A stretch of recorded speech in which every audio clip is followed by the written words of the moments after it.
Okay, good morning, everyone. We are glad to announce our first Facebook Live interview. This time it's going to be with Tal Catran, and we're going to be talking about best practices and guidelines for startups in 2018 in the scope of our upcoming Blockchain Leadership Summit in Basel. Good morning, Tal. It's nice to see you here. Hi, good morning. Shalom from Israel. Hey. Actually, shall we start directly with a discussion of what we're looking at in terms of the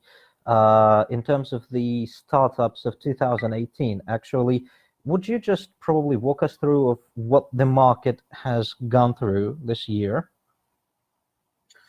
Well, I think as usual, the markets are challenging, and we don't see so much disruptions, but we did see something coming up or cooking during 2016 and 2017. And we cannot, of course, turn our eyes away from blockchain and crypto as part of this evolving ecosystem. We also see an uplift in other technologies, which are becoming more and more like women digital health, for instance. We see more companies dealing with drones. Cyber is becoming strong. And it's not that anything else becomes weak, but again, blockchain is on the table. And regulation-wise, this is an issue. We'll maybe talk about it a lot in the conference, this is for sure. But all in all, we see numbers growing all over the world. We see new ecosystems getting involved. New countries are starting to push ahead with startups, understanding the role of startups for every economy. And we can, of course, discuss this as well. Mm-hmm. Well, definitely, I have also noticed there is a lot of interest from various bigger corps, like, say, for instance, in the scope of our summit again, we are now looking at a lot of big pharmaceutical companies representatives actually speaking and deciding on implementing blockchain. And unlike, let's say, the couple of previous years, those are not just the small startups, those are actually big corporations. And we see that in basically every market.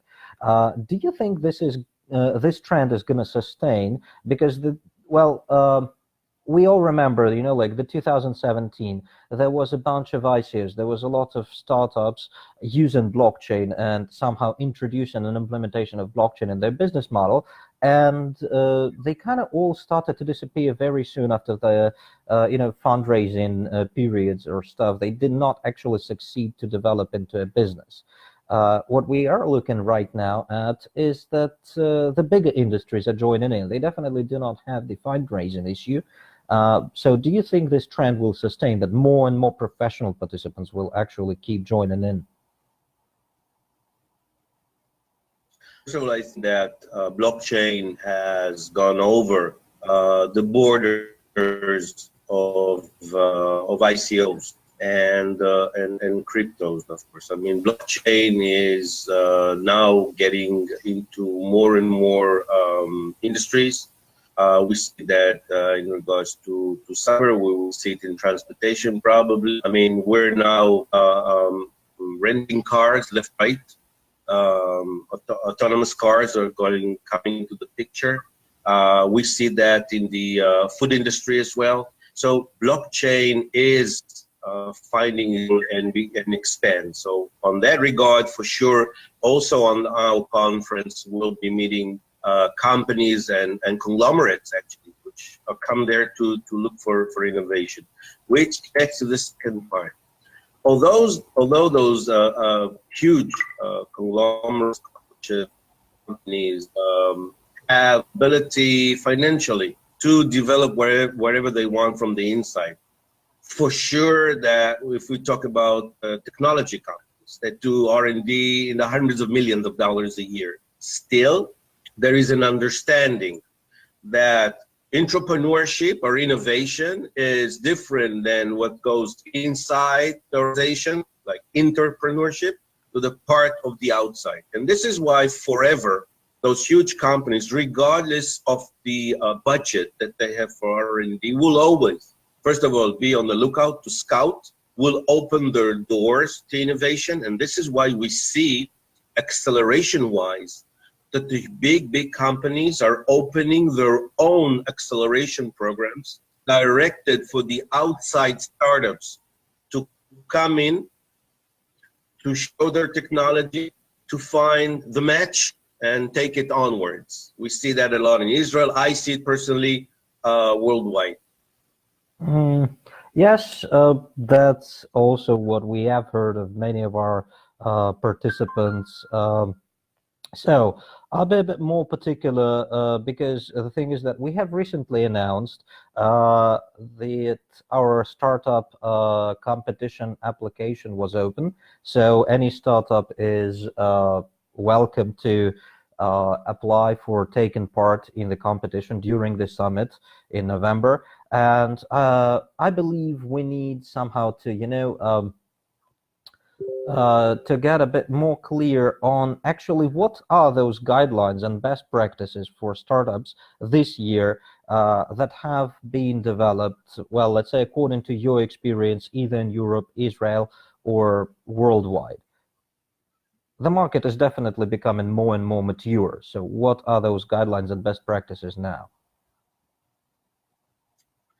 First of all, I want to say that when startups decide to appear to participate in those events, especially in the competition, they need to come in a different mindset, I would say. Although it's very important to win first place and maybe there's a prize, I think not less important is to actually present yourself and be present during conferences, and again, especially in the competition. From Israel, I'm sending my promotion towards this competition and for the participants. Don't think twice. Take this opportunity with both hands, find yourself, admit yourself, and get yourself on stage. The major difference that when you're on stage, everyone probably will know who you are. When you're sitting in the audience, no one will ever know who you are. So take this opportunity, get yourself on the stage. I mean, I see that a lot in Europe, especially. I mean, there's a certain fright from failure, which put people aside, take them back. I forget about it. Failure is a major step towards success. You need to fail in order to even to appreciate the success. Don't think about it. Don't think about what people will think if you go and it will not be your 100%. 80% is also good. The actual courage, the actual motivation, the push that you give yourself. Be on stage. This is the one thing I want to say regarding the competition. Again, it's not about only the winning. It's about being exposed. It's about people knowing who you are. It's about people knowing what you do in order to approach you. It's about much more than winning.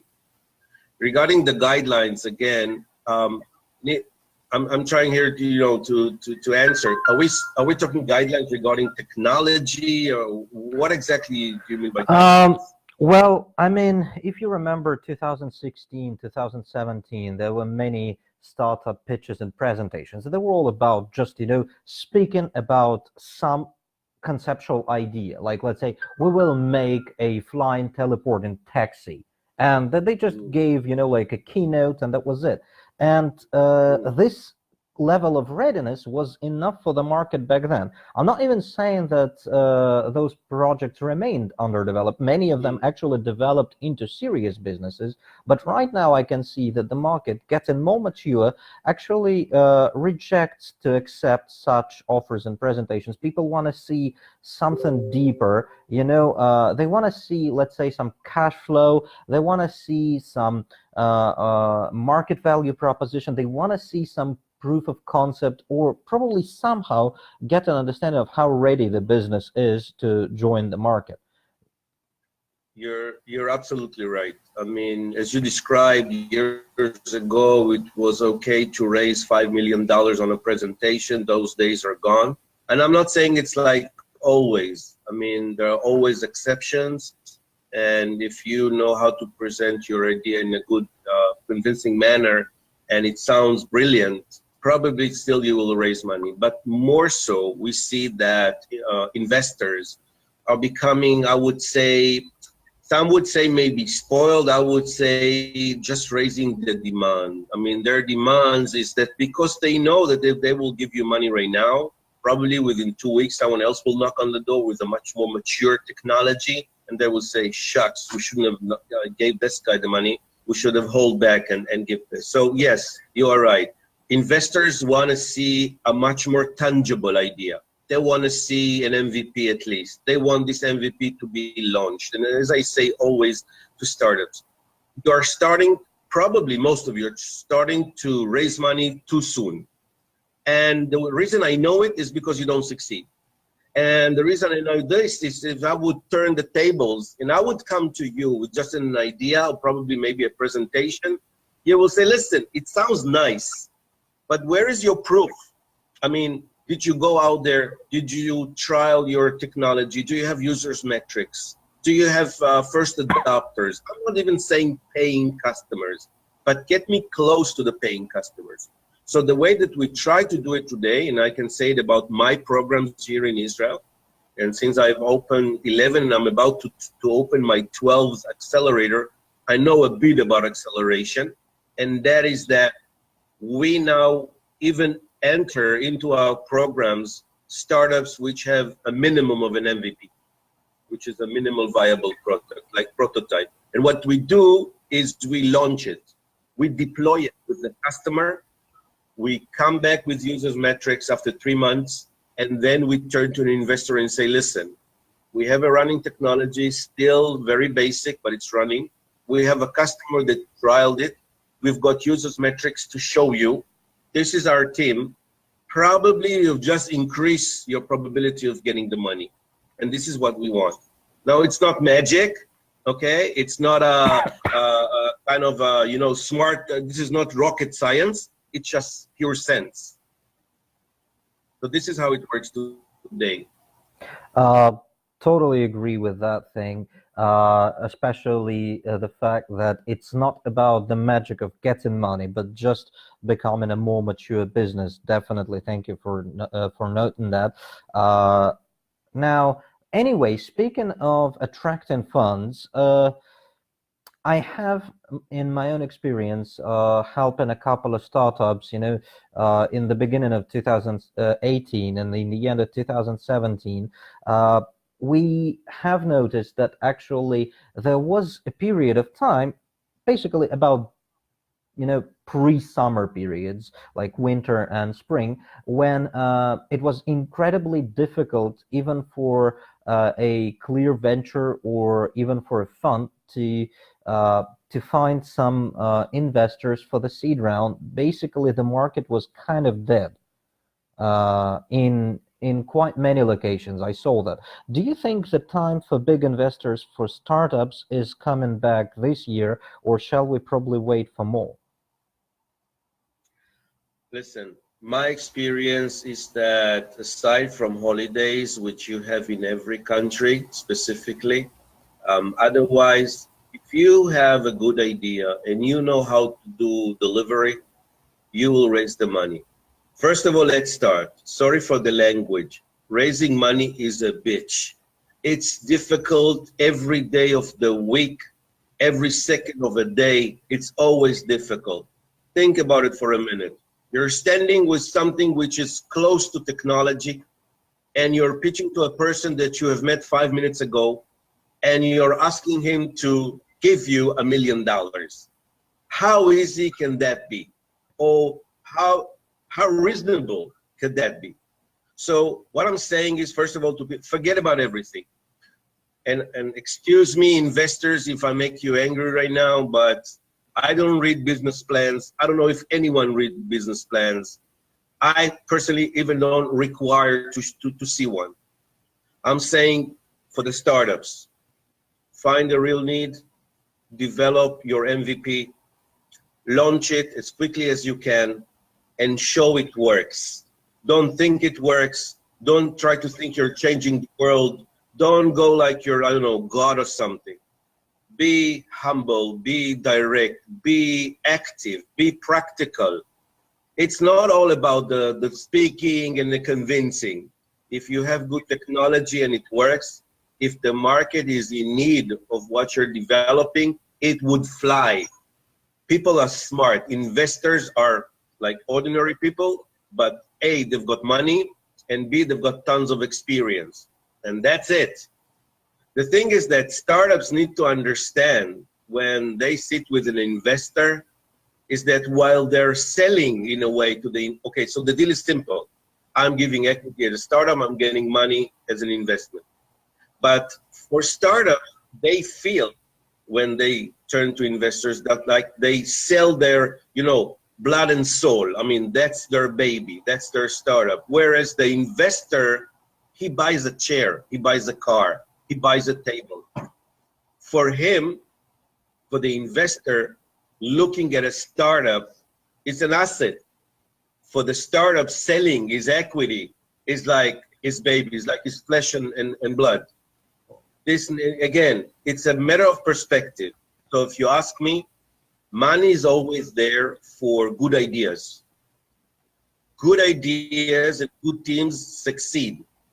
In Israel, we've got 5 or 6,000 registered ones. So if you want to talk about dense ecosystem, well, you've got it easy.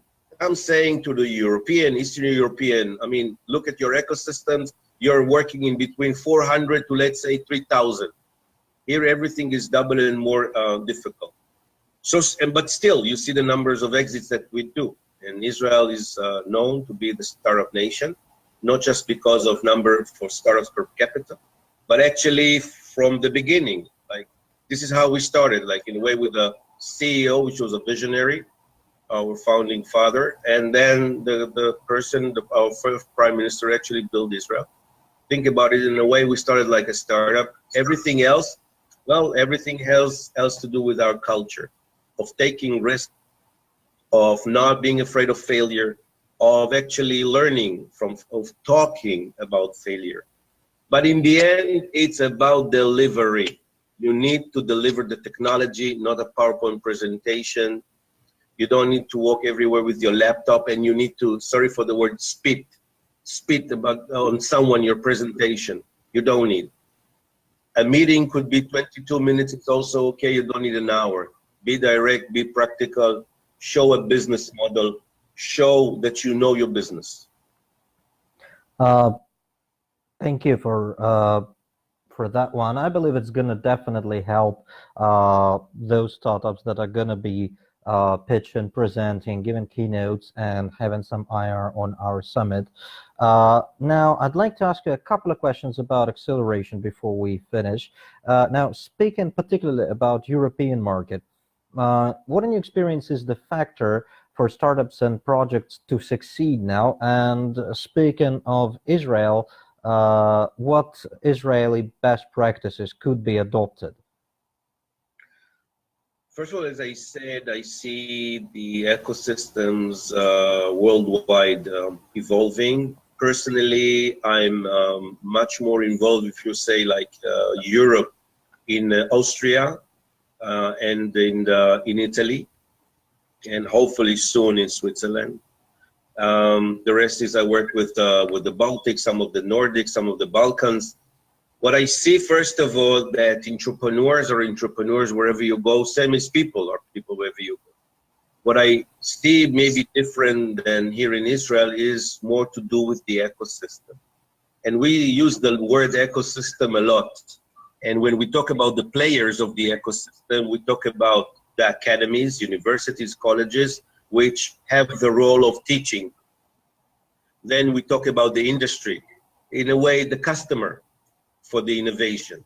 Then we need to talk about municipalities, and you will see that in Israel, this municipality thing is becoming intense. More and more municipalities themselves, mayors themselves, open their own city accelerator, funded by them. They build the building, they make sure it works and all. Next would be the government. Government has a major role. Most of our money is with the government. Governments know how to legislate, how to get out decisions, but still having lots of money, they cannot spread it free. It's not like spray and pray like VCs do. Government needs to report to their citizens what they do with their money in most countries. I'm not saying all over the world. Still, governments, when they get involved, and again, I can bring as an example, Israel GDP is about 300 and something billion dollars, and our government invests 4.7% of GDP into the ecosystem of high-tech and startups in a way of funds, in a way of, let's say, initial investment, which you don't have to give equity for sure, but you don't even have to repay it. Lots of funds. We have the Innovation Authority in Israel. So when you talk about an ecosystem, and we just spoke about the players, and we can add the financials, in Israel and in some other countries, I do see that, you know, very established. In the more emerging countries, Eastern Europe, Africa, it's different. They still work on it, as we say. But, and funding-wise, I see those countries getting a lot, let's say, from European Union. So money is coming into the country, even with the purpose of investing into the ecosystem. But in order to do that, I mean, the government who owns the money asks a simple question to the startups. I mean, who trained you? Who taught you how to run a business, how to invest our money, what to do with it, how to commercialize, how to monetize? These are questions, and I think this should be needs to be addressed on a government level for teaching and learning in academies and universities, and then continues on. I know that in some, we all as people, sometimes when we see something very difficult, we say, it's too difficult, forget about it. No, I'm saying it needs to start. Now, if you start today, you would look back in 5 years and you say, oh my God, this is just 5 years and we've gone so far. It needs to start. So ecosystem-wise, all over the world, this is emerging. All around the world, entrepreneurs are entrepreneurs. They're poor for money. They're fully motivated. They're willing to jump on live grenades if you want. But without the support, it's very difficult. With the fact that when they go home and say to their parents, hey, mom and dad, I've got this great idea for a startup, and the answer is get a real job, this is not supportive. When you go to your government and you approach investors and they say, listen, we want to invest, but we're not going to invest on a pre-seed, early stage startup. We want to see some customers, some paying customers. This is not a startup, this is a company. But little by little, it builds up. And this is what I see since I travel worldwide, like on a weekly basis almost. So every 2 weeks I'm somewhere. I see that building up. I would like to say, I don't know how close we are in regards to ending, that I do want to see more and more startups and more companies and more investors and scholars coming to our event and, you know, getting us and them familiarized in a way to see how they can all contribute and support, but we will say about it something more in the end. Yeah, sure. Well, anyway, the thing is that there on the summit, we will have university representatives, state representatives, and canton representatives all in the one place. And our main purpose is to actually bring the people from different industries, from different levels of entrepreneurship together in one place so that they know that they can all together contribute and they can actually gather in an effort to develop something further. So this kind of expertise shared would definitely be valued. Now, well, probably my last question would be a generalization of what we have spoken about today in terms of the projects and ICOs, not necessarily those that will take part in our startup competitions, probably just those that would, you know, like one day just be surfing on Facebook and out of a sudden join the group, see that video, and probably think, okay, probably I still have, you know, like that audience, or probably I still have those confederates, you know, thinking about the startups to develop. Well, what shall startups, ventures, ICOs expect this year, 2018? Shall they be afraid of some regulation coming in place, or shall they be actually expecting easier development because of state support? What shall they expect? First of all, no one expects easy. Easy is for the weak. We want it tough because we're entrepreneurs and we're startups and we like it tough. A. B. Well, I heard that 2017 ICOs were like 5 billion. And I can say that Israel contributed 500 million to that number. So ICOs, I mean, is growing. On the other hand, you hear Warren Buffett. I mean, what can I say when Warren Buffett says, forget about it. It's a hoax, I don't know. So it's there and not there. The let's say, preliminary initiative to start, you know, with the crypto and all was, let's have our, you know, own coin, and we don't have to rely on paying, you know, commissions and banks and all. Then came blockchain and security. Everything is good, and then comes ICOs. I mean, you see the numbers, and this is, I think, staggering for let's say traditional startups and investors, is that when you go ICO, I mean, you raise tens, if not hundreds of millions of dollars.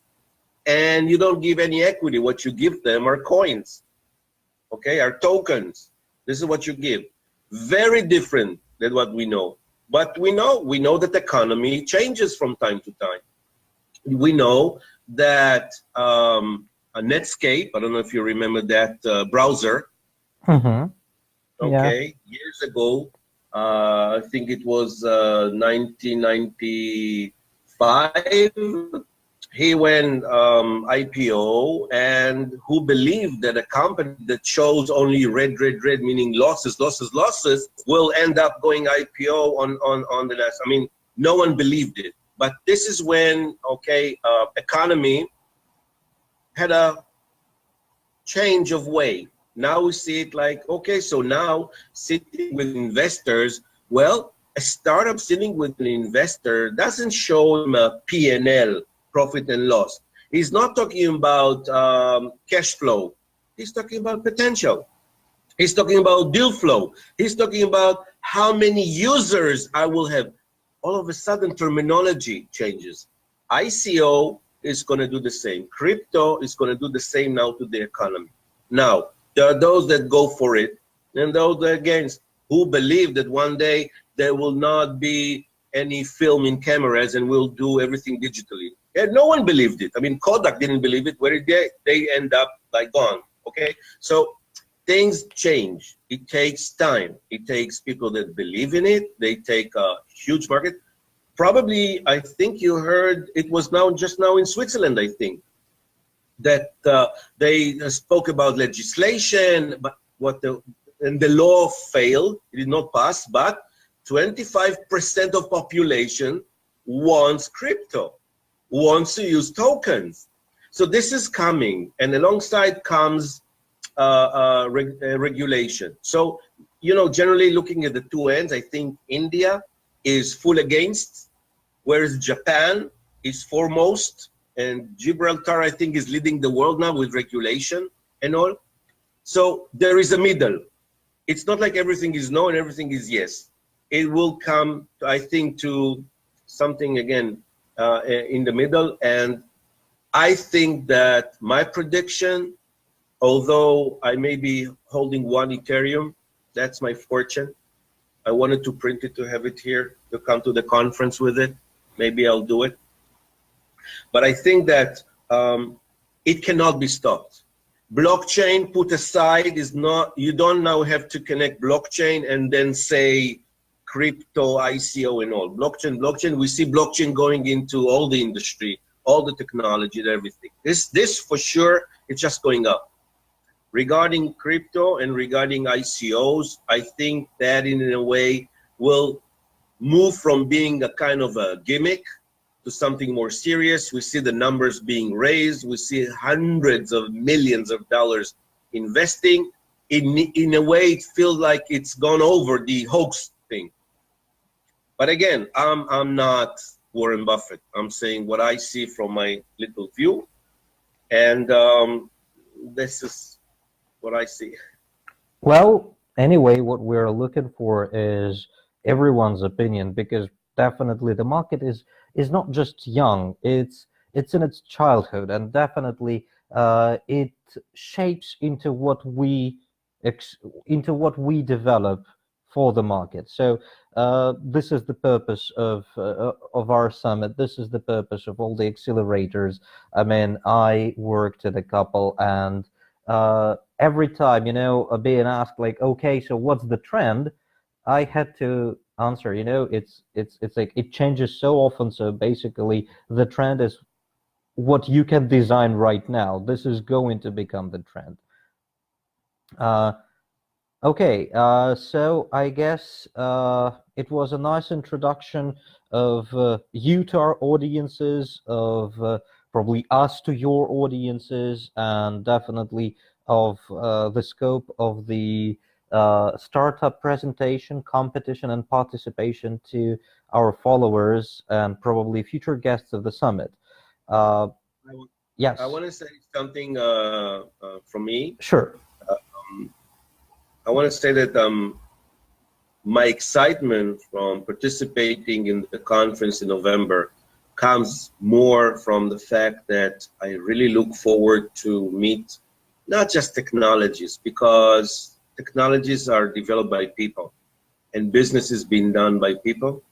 People invest in people, people use what other people do. So for me, it's people. So I am looking forward to meet as many people as I can, and I do make my time available for meetings, you know, not too long ones, but at least for mentoring and all, for sure to share my experience, my international network.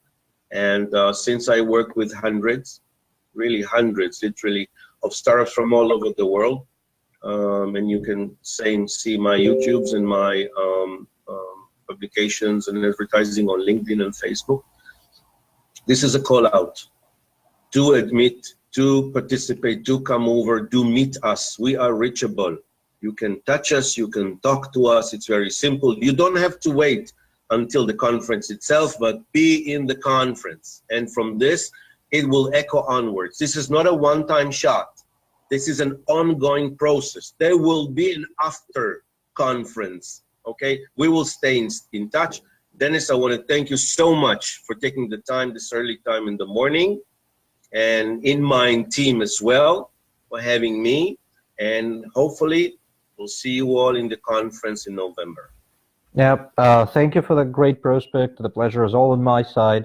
It was actually nice to start the morning with this nice chat with you. So looking forward to seeing you and any of our followers and guests in November in Switzerland. We will be there. We will be, I hope, you know, developing a broader, bigger community of people, as you said. Thank you. So I'm going to be ending this one. Have a good one, and greetings to everyone anywhere. Goodbye. Bye-bye.